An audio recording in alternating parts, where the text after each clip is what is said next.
দাঁড়াও বাবা। কে অসময়ে আমার শুভ যাত্রায় এইভাবে পথ রোধ করলো? আমি এক বৃদ্ধা ব্রাহ্মণী। বৃদ্ধা ব্রাহ্মণী? হ্যাঁ কিন্তু তুমি আমার শুভযাত্রায় পথ রোধ করলে কারণ? পুত্র, ভিক্ষের কারণে আসতে পার পথরোধ করেছি। ও, ভিক্ষার জন্য? হ্যাঁ। কিন্তু বুড়িমা, বলো। তুমি আমাকে ক্ষমা করো। যেই আশা নিয়ে তুমি আমার কাছে ভিক্ষা চাইছো, হ্যাঁ। সেই আশা কিন্তু আমি তোমার এই মুহূর্তে পূর্ণ করতে পারবো না। কারণ? কারণ হচ্ছে আমার পদে পদে রয়েছে আমার চিরশত্রু ওই শয়তানি মনসা।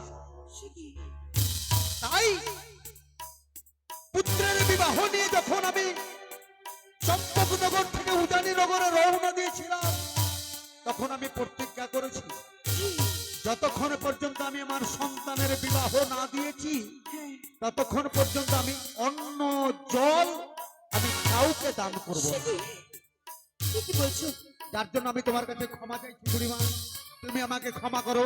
আমি তোমাকে কথা দিচ্ছি, সন্তানের বিবাহ দিয়ে ফিরে আসবো ঘরে, যাহা ভিক্ষা চাইবে তাহাই দিয়ে তোমাকে আমি পরিপূর্ণ করবো। আমি যে এখন ভিক্ষা চাই। তুমি এই মুহূর্তে আমার কাছে ভিক্ষা চাও? আমি যে সহ্য করতে পারছি না। বেশ, এই মুহূর্তে আমাকে ভিক্ষা দিতে দান করো। ঠিক আছে, ঠিক আছে বৃদ্ধা ব্রাহ্মণী, তুমি যখন বড় ক্ষুধার্ত, তাহলে এখান থেকে আমার চম্পকনগর বেশি দূরে নয়। ওই যে দেখো, ওই যে আমার চম্পকনগর নাচ অট্টালিকা, সেখানে রয়েছে আমার অর্ধাঙ্গিনী সনেকা। তুমি যাও, তার কাছে তুমি ভিক্ষা চেয়ে নাও। আশা করি তোমাকে ফিরিয়ে দেবে না, তোমার দুই হাত ভরে তোমাকে ভিক্ষা দেবে। কিন্তু তোমার অর্ধাঙ্গিনী সনেকা আমার ভিক্ষের যোগ্য নয়। কি? হ্যাঁ। আমার অর্ধাঙ্গিনী সনেকা তোমার ভিক্ষার যোগ্য নয়? না। তাহলে তুমি হচ্ছে একমাত্র ভিক্ষের যোগ্য।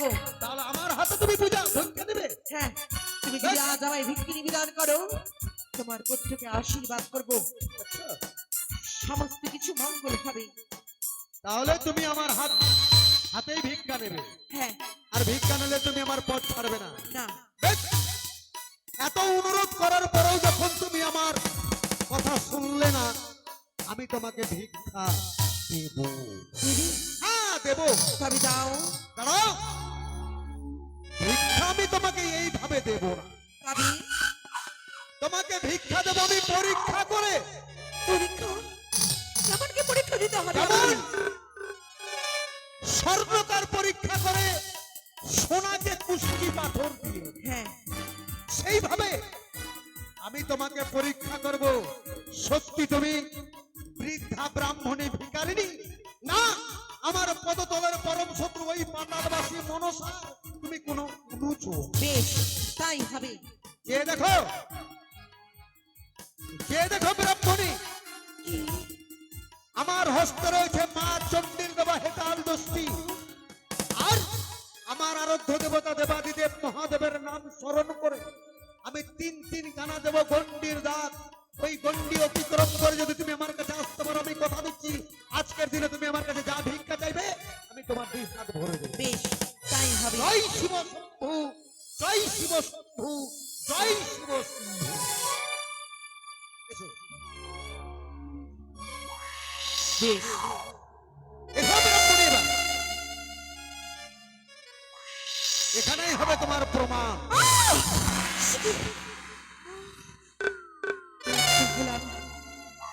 আরেকবার চেষ্টা করে দেখি না কেন? কি হলো?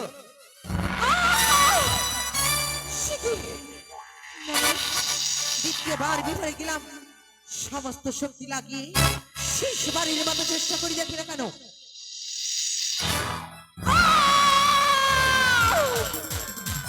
বুঝতে পেরেছি, চারজন পিতার নাম স্মরণ করে গন্ডিকে দিয়েছি। আমি যদি এই গন্ডিকে লঙ্ঘন করে যাই, আমার পিতা পরমেশ্বরকে অপমান করা হবে। পুত্র, তোমাকে যদি ভিক্ষা দিতে হয়, এই তিনটি গন্ডি অতিক্রম করে এসে আমায় ভিক্ষা নিবেদন করো।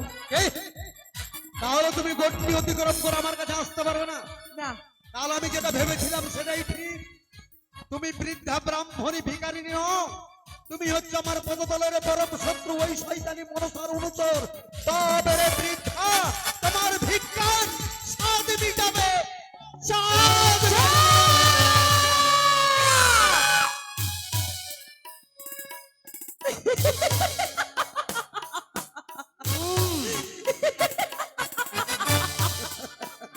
অবাক হয়ে গেলি বুঝি? ছদ্মবেশে হ্যাঁ, ছদ্মবেশে একমাত্র আমি শীতলায় মানুষা। ছদ্মবেশে ব্রাহ্মণী সেজে যাদের হাতে ভিক্ষা পুষ্প নেওয়ার জন্য এসেছিলেন এই প্রথম আজে। হ্যাঁ, শুধু ভিক্ষে। তুমি যে একটি ভুল কার্য করেছিস জানো? তুমি এক এক করে 33 কোটি দেবতার নাম স্মরণ করি, এক এক করে 33 কোটি দেবতার জন্য পুষ্প জল দিয়ে যাচ্ছ উজানি নগরী রাম প্রাসাদে। সন্তানের বিবাহ দেওয়ার কারণে একটিবারও আমায় স্মরণ করনি, তাই একটিবারও মা বলে গণনা করনি। যার জন্য সে যাকে প্রত্যাগ করে এসেছে তোমার সম্মুখে। আমি বুঝতে পেরেছি বড় ভাই। তুই তো ছলনাময়ী না, তাই ছলনার রূপ ধারণ করে আমি আমার সন্তানের বিবাহ দিতে যাচ্ছি উজানি নগরে। সকল দেবতার কাছে আমি আশীর্বাদ চেয়ে নিয়েছি আমার সন্তানের, তোর কাছে আশীর্বাদ চাইনি বলে ছুটে এসেছি এই পথের মাঝখানে। হে পুত্র, দেব দেব মনসা, তোর মনের আশা আমি পূর্ণ করে দেবো। তবে দাও মা বলে স্মরণ করি আমার চরণে পুষ্প তুলে দাও। তবে এইভাবে নয়, তবে কিভাবে? মনে পড়ে সেই দিনের কথা? কোন দিনের কথা? একদিন তুই গিয়েছিলিস আমার ঘরে আমার অর্ধাঙ্গিনী সনেকার কাছে পূজা খাবার করে। সনেকা বেরানি তোর পূজার সামগ্রী করেছিল আয়োজন, তুই ঘটে হয়েছিলিস অধিষ্ঠান। হ্যাঁ, মনে পড়েছে, মনে পড়েছে আমার সেই সমস্ত কথা। সেইভাবে যাদের হাতে পুষ্প জল নিলে তোকে ঘটে অধিষ্ঠান। না, না, না, ওই তো তোমার হস্তে নিচে হামাতাল দৃষ্টি, মোরে বাবা শিশির রঙ দিবানোর হামাতাল দৃষ্টি। লজ্জায় যেতে পারি না তোমার সম্মুখে, একটিবার ফেলে দাও হাতের হামাতাল দৃষ্টি, তবে ঘটে অধিষ্ঠান হব আমি। আমি জানি মনসা, আমার এই হাতে মা চণ্ডীর দেওয়া হেতাল দোষটি যতক্ষণ থাকবে তুই আমার ধারে পাশে আসতে পারবি না। ঠিক আছে, আজ যখন তোর পূজা আমি দেব, তাই এই মা চণ্ডীর দেওয়া হেতাল দোষটিকে আমি রেখে দিলাম এই প্রথম আজ। বেশ, এবার আমি ঘটে অধিষ্ঠান হব। মনসা,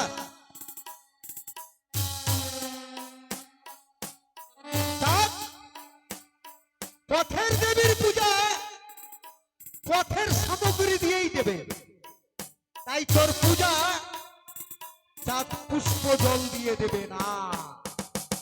তোর পূজা হবে তাদের হাতে পথের সামগ্রী দিয়ে, আর সেই সামগ্রী অন্য কিছু নয় মনসা, হচ্ছে পথের ধুলা। এই যে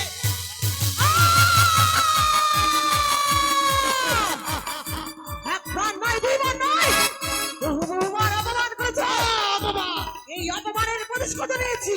ওই খালি লজ্জা হয় না যা? সাধারণ মানব হয়ে শীতলায় আমার সাথে অপমান করা। মনসা মনসা মনসা, মানুষা আমি মানি না। মানতে হবে। মেনে মা বলে চরণে পতিত হবে। ভিক্ষির কারণে এসেছি, পুষ্প ভিক্ষে যতক্ষণ তোমার কাছ থেকে নিব না, কিছুতেই আমি শিক্ষা মাত্র করব না। ওই ভিক্ষার কারণে আসি, ওই না ভিক্ষা পেলে বড় খুশি করি ও সদা। আজ তোর আমি সমস্ত ভিক্ষার স্বাদ মেটাবো মনসা।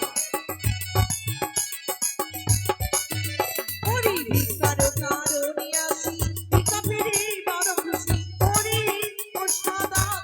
ওই খালি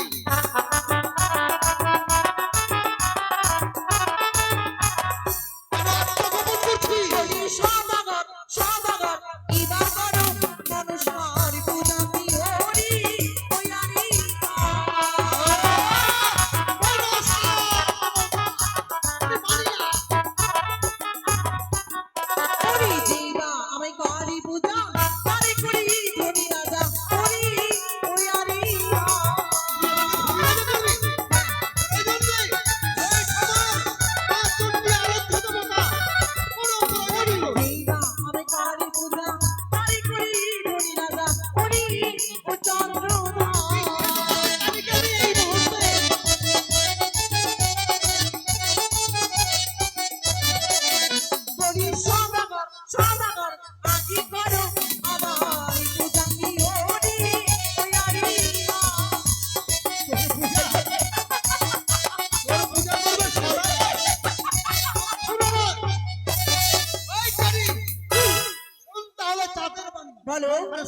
কানি মম বাণী তোরা বুঝিব আমি ওই ওই আরে হা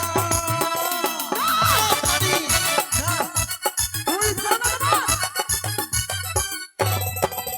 আরে শুনলে কানি কাদের বাণী তোরা বুঝিব আমি ওই ওই আরে হা ও কি কানি রে ওই কানি কি আমি শিবের বরে আমার আরাধ্য দেবী মা চণ্ডীর বরে আছি বড় ভাগ্যবান ওরে যেই যায় আমায় গালা গালি তোর মাঝে চুনি কানি ওরে ও সাদা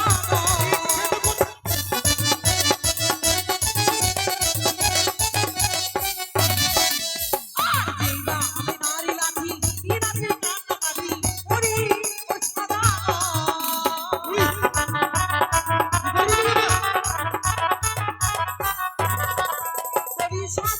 সাদাগর এবার বড় বড় সার পূজা কি ওরে মনসার পূজা করবে এই কালী কি কি বললি জানো যেই করবে তোর যেই না করবে তোর পূজা বিবাহের রাত্রে করবে কান্দাকাটি হ্যাঁ জীব আমায় মায় রাখি বিরাজ্য হবে কান্নাকাটি এই!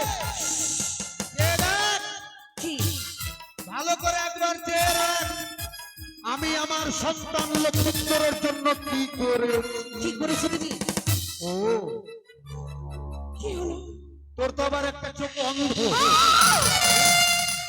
কতবার অপমান করবে মূর্খ তাই তুই ভালো করে দেখতে পাচ্ছিস না। তোর আরেকটা চোখ দিয়ে দেখ কানি আমার সন্তানকে সুরক্ষিত রাখার জন্য আমি কি করেছি কি করেছো আর স্পোর্টিং দিয়া পাথর আরে ছিল হার বাসর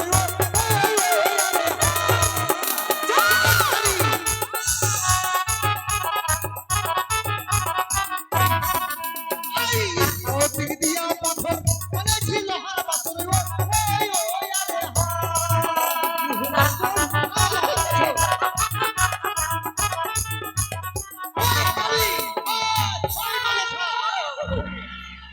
কি করছো এই বাসর ঘরে বিন্দু পরিমাণে বায়ু প্রবেশ করতে পারে না সেই বাসর ঘরে কি করে তোর নাক প্রবেশ করবে দেখবো তোমাকে কি দেখবি কি দেখবি কালী দেখে নেবো কি করে তুমি তোমার কষ্ট করতে দিলে নাকি বাঙ্গা সাঁওতালি ভেতরের লোকবাসের ঘরে বাঁচিয়ে রাখতে পারো ও তোরে দেখবো রে বানিয়া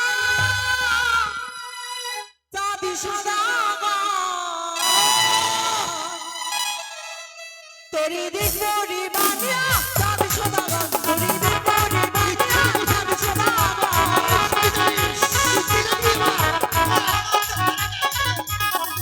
ওরে সাঁওতালি ভেতরে আছে লোকবাসের ঘর এই বাড়িতে দামসাই ভেদুল্লা দেখি ওরে একে একে ছয় পুত্র জ্ঞান রসার এই বাড়িতে দামসাই ভেদুল্লা দেখি